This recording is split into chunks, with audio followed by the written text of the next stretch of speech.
అందరికీ నమస్కారం.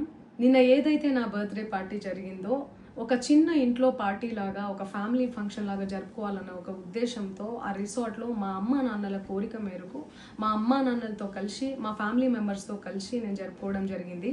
అక్కడ మా అమ్మా నాన్న ఫ్రెండ్స్, మా ఫ్యామిలీ ఫ్రెండ్స్, మా టీమ్ మెంబర్స్ మాత్రమే ఉండడం జరిగింది. అండ్ అట్లనే లిక్కర్ ఉండడం జరిగింది, సౌండ్ సిస్టమ్ ఉండడం జరిగింది.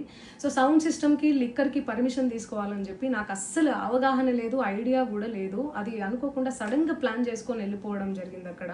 సో అందుకు నాకు అవగాహన లేదు, లేకుంటే నేను డెఫినెట్లీ తీసుకునేదాన్ని. నాకు అసలు గైడెన్సీయే లేదు. ఎవరైనా గైడ్ చేసినా కూడా నేను పర్మిషన్ తీసుకునేదాన్ని, లేకపోతే నేను ఎందుకు ఇలా తెలిసి చెయ్యను కదా.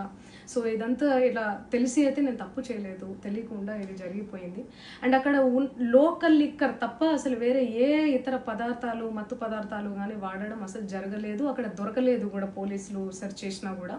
అండ్ అక్కడ ఎవరికైతే పాజిటివ్ వచ్చింది అని చెప్పి పోలీసులు చెప్తున్నారో ఆయన ఎక్కడో ఒక చోట తీసుకున్నాడు, ఎప్పుడో తీసుకున్నాడు అని చెప్పి తేలిందని చెప్పి పోలీసులే చెప్పారు.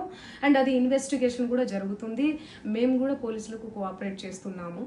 అండ్ నేను ఎందుకు ఇలా చేస్తాను, అసలు నాకు తెలిసి ఎందుకు చేస్తాను, మా అమ్మా నాన్నలతో దట్టు మా అమ్మా నాన్నలు పెట్టుకొని ఇలాంటివి నేను ఎంకరేజ్ చేస్తానా, ఇలాంటివి చెప్పండి. అండ్ ఒక రోల్ మోడల్గా, ఒక ఇన్స్పిరేషనల్గా ఉండాలని అనుకుంటాను, కానీ నేను ఇలా ఎందుకు చేస్తాను. సో ప్లీజ్ దయచేసి మీడియా మిత్రులకు నా విన్నపం ఏంటంటే, ఆధారాలు లేని అభియోగాలు నా మీద అస్సలు మోపద్దు ప్లీజ్. Hello ma'am.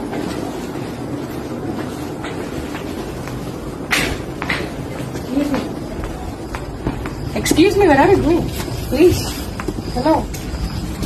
Mira.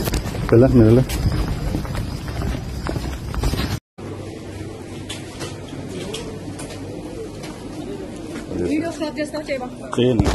చేయను. నా డ్యూటీకి అడ్డం తెలకండి మీరు.